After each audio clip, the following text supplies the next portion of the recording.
Mais son bourreau à vélo, c'est le parcours de 5 heures que s'est lancée l'association Les Sacoches du Climat qui pédale de collège en collège pour sensibiliser les élèves au réchauffement climatique. L'objectif, donc nous on travaille dans des laboratoires qui font de la recherche climatique et météorologique.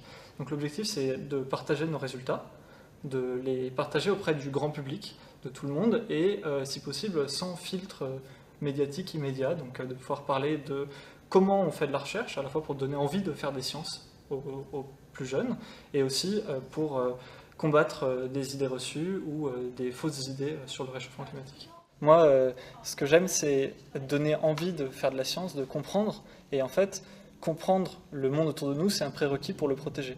Et donc, aujourd'hui, ce qu'on fait, c'est leur donner les clés de compréhension en espérant que demain, ils portent la parole pour protéger nos écosystèmes. À travers différents ateliers, les collégiens ont pu mesurer le poids réel de notre quotidien. En France, un citoyen émet en moyenne 9 tonnes de CO2 par an, un score qu'il faudrait diviser par plus de 4 pour atteindre le seuil critique des 2 tonnes maximum fixé par les accords de Paris. Je sors donc d'un atelier sur la biodiversité où on les faisait monter leurs propres écosystèmes en reliant diverses espèces qui dépendent les unes des autres, mais aussi des lieux de nos écosystèmes. Et regarder à quel point tous ces lieux, toutes ces espèces sont interconnectées les unes aux autres, voir que si on en supprime une, par une action humaine, en détruisant son habitat, en chassant l'espèce, et bien en fait, c'est tout l'écosystème qui en pâtit à cause de toutes ces relations entre les différentes espèces.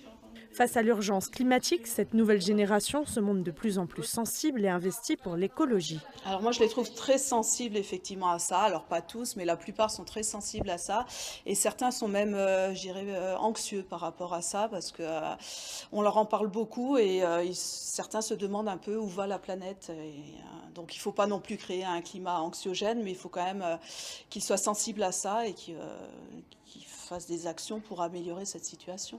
On nous sensibilise beaucoup au sujet et franchement c'est intéressant et je pense qu'on devrait beaucoup plus en parler.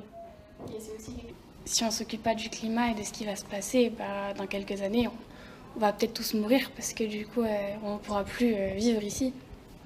Est-ce que pour toi le sujet parler de climat, réchauffement climatique c'est important ?